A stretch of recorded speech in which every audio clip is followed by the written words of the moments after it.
اعوذ باللہ من الشیطان الرجیم، بسم اللہ الرحمن الرحیم۔ ناظرین، ایک بار پھر الانشرا کی ٹیم کی جانب سے آپ کی خدمت میں حاضر ہوئے ہیں، اور جیسا کہ آپ کے علم میں ہے کہ ہمارے بقرہ عید کے پروگرامز جاری و ساری ہے، تو اسی مناسبت سے آج ایک اور پروگرام لے کے آپ کی خدمت میں حاضر ہوئے ہیں۔ آج کے پروگرام میں انشاءاللہ ہم جانور کو ذبح کرنے کا سنت طریقہ کیا ہے اور کیا ہونا چاہیے، کیونکہ اس معاملے میں بہت سے لوگ تشویش کا شکار رہتے ہیں، بہت سے لوگ تذبذب میں رہتے ہیں کہ جانور کو کس طرح ذبح کیا جائے۔ اور پھر ہمارے سوسائٹی میں، ہمارے معاشرے میں ہوتا یہ ہے کہ ایسے مواقع پہ یعنی جانور ذبح کر رہے ہوں یا کسی کے یہاں موت میت ہو جائے تو ہمارے خاندان کے کچھ افراد ایسے ہوتے ہیں کہ جو عالم اور مفتی بن کے آگے آتے ہیں، حالانکہ انہیں دین کی کوئی سمجھ بوجھ نہیں ہوتی، لیکن وہ مسائل اس طریقے سے بتا رہے ہوتے ہیں کہ سارا علم کا خزانہ انہی کے سینوں میں محفوظ ہے۔ تو اسی حوالے سے آج دین کی تعلیمات کے ساتھ آپ کے ساتھ آئے کہ کس طرح ہونا چاہیے معاملہ۔ تو قربانی کو سب سے پہلے تو یہ یاد رکھیں کہ اپنے ہاتھ سے ذبح کیا جائے یا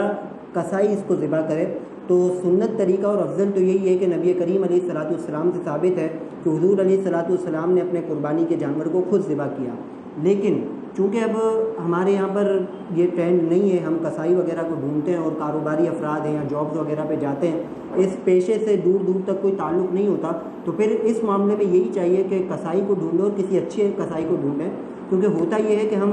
اپنے جانور تو بڑے مہنگے مہنگے لے آتے ہیں اللہ کی بارگاہ میں ذبح کرنے کے لیے، خوبصورت فربا جانور، لیکن جب ذبح کا وقت آتا ہے تو کچھ معاملات ایسے ہوتے ہیں قربانی میں ہی کہ ہم کہیں پر بہت پیسہ خرچ کر دیتے ہیں اور کہیں پر ہم بالکل بخیل بن جاتے ہیں اور پیسے کو اپنے روکتے ہیں۔ جیسے ہم منڈیوں کے چکر تو بہت لگاتے ہیں، ایک ٹرینڈ بن گیا ہے، جاتے ہیں اپنے بچوں کو لے کر وہاں پر کھانے پینے پہ بھی بہت خرچہ کر دیں گے، گائے کے جو دیگر معاملات ہیں مورا وغیرہ یہ سب لینا ہے اس میں ہم کافی پیسہ خرچ کر دیں گے، لیکن بہت سی چیزیں ایسی ہیں کہ جہاں پر ہمیں خرچ کرنا چاہیے تو ہم وہاں خرچ نہیں کرتے، اپنے پیسے کو روک لیتے ہیں۔ جیسے قصائی سستا ڈھونڈیں گے، قصائی اچھا نہیں ڈھونڈیں گے، حالانکہ ہونا یہ چاہیے کہ جب اتنا اچھا مہنگا جانور لیا ہے تو قصائی بھی اچھا ڈھونڈیں تاکہ قربانی بھی حلال ہو اور آپ کو صحیح طریقے سے آپ کا گوشت بنا کے دے، تاکہ آپ کسی ضرورت مند کو اس گوشت کو تقسیم کریں تو اس کو وہ فائدہ دے، اس کے کام آئے۔ تو لہٰذا ہمیں چاہیے کہ اگر ہم نہیں کر سکتے قربانی تو کسی اچھے قصائی کو تلاش کریں۔ اب ایک سوال جس میں پبلک اکثر تشویش میں مبتلا رہتی ہے کہ قربانی کا سنت طریقہ کیا ہے، تو دیکھیں مستحب یہ ہے کہ جانور کو لٹانے سے قبل چھری تیز کر لی جائے، جانور کے سامنے تیز نہیں کرنی چاہیے کہ اس سے جانور کو وحشت محسوس ہوتی ہے، لہٰذا پہلے ہی تیز کر لینی چاہیے۔ اسی طرح قربانی سے پہلے جانور کو اچھی طرح کھلانا پلانا چاہیے، ایسا نہ ہو کہ بھوکے پیاسے جانور کو ہم ذبح کریں کہ یہ بھی مکروہ ہے۔ اسی طرح ایک جانور کو دوسرے کے سامنے ذبح نہیں کرنا چاہیے، کیونکہ جس جانور کو ذبح کر رہے ہیں اور دوسرا دیکھ رہا ہے تو اس سے بھی اس کو وحشت محسوس ہوگی۔ ہاں لیکن جیسے ہمارے شہر ہیں، اب بلڈنگز اتنی ہیں، ٹرانسپورٹس اتنے ہیں، وہیکلز اتنے ہیں، تو اگر اس میں جگہ تنگ وغیرہ ہو تو پھر یہ ہے کہ ایک کسی جانور کے سامنے دوسرے جانور کو ذبح کر سکتے ہیں۔ اسی طرح اب جب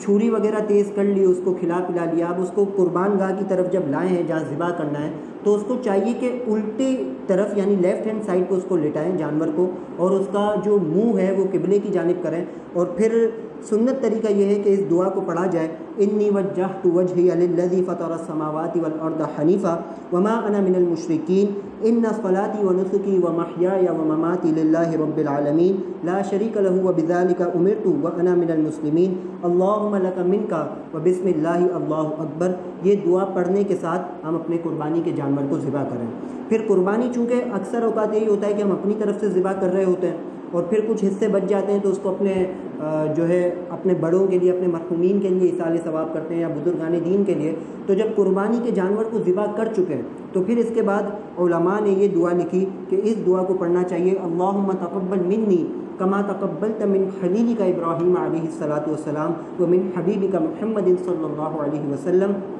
یعنی مولا اس قربانی کو میری طرف سے قبول فرما، جیسے تو نے اپنے خلیل، اپنے دوست، اپنے ولی حضرت ابراہیم علیہ السلام کی طرف سے قبول فرمائی اور اپنے پیارے حبیب صلی اللہ تعالیٰ علیہ وسلم کی طرف سے قبول فرمائی۔ اس کے بعد مستحب یہ ہے کہ بسم اللہ اور اللہ اکبر کے درمیان یعنی واو وغیرہ کو نہ لائیں، بسم اللہ اللہ اکبر کے ساتھ ہی ذبح کریں۔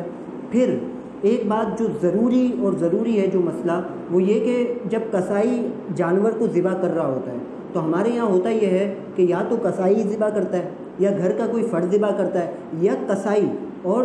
جو گھر کا فرد ہے وہ مل کر ذبح کرتے ہیں۔ تو دیکھیں اس مسئلے کو ہمیشہ یاد رکھیں کہ اگر تو قصائی ذبح کر رہا ہے اکیلا تو اس پر بھی بسم اللہ اللہ اکبر کہنا واجب ہے، نہیں کہے گا جان بوجھ کر تو قربانی کا جانور حلال نہ ہوگا، وہ حرام اور مردہ کہلائے گا۔ اسی طرح اگر گھر کا فرد اور قصائی مل کر قربان کر رہے ہیں تو چھری پھراتے وقت دونوں پر لازم ہے، دونوں پر واجب ہے کہ اتنی آواز سے بسم اللہ اللہ اکبر کہیں کہ دونوں کے کان سن لیں، اور اگر گھر کا فرد اکیلا تنہا چھری پھرا رہا ہے تو اس پر بھی واجب ہے کہ اتنی آواز سے بسم اللہ اللہ اکبر کہے کہ اس کے کان سن لیں۔ اگر مثال کے طور پہ ڈر کی وجہ سے یا بھول گئے اور نہ کہہ سکے تو اس میں معافی ہے، اس میں جانور حلال ہو جاتا ہے، لیکن قصداً اگر آواز نہیں بسم اللہ اللہ اکبر پڑھی نہیں یعنی تکبیر، یا اگر پڑھی لیکن اتنی آواز سے نہ پڑھی کہ اپنے کانوں نے سنا اور سامنے کوئی شور و گل بھی نہیں تھا یعنی کان سن سکتے تھے، تو اب بھی جانور حرام اور مردار کہلائے گا۔ اس کے بعد جب قربانی کے جانور کو لٹایا جاتا ہے تو ہمارے یہاں یہ بھی ہوتا ہے کہ 8-8 10-10 بندے اس جانور پر چڑھ کے بیٹھ جاتے ہیں،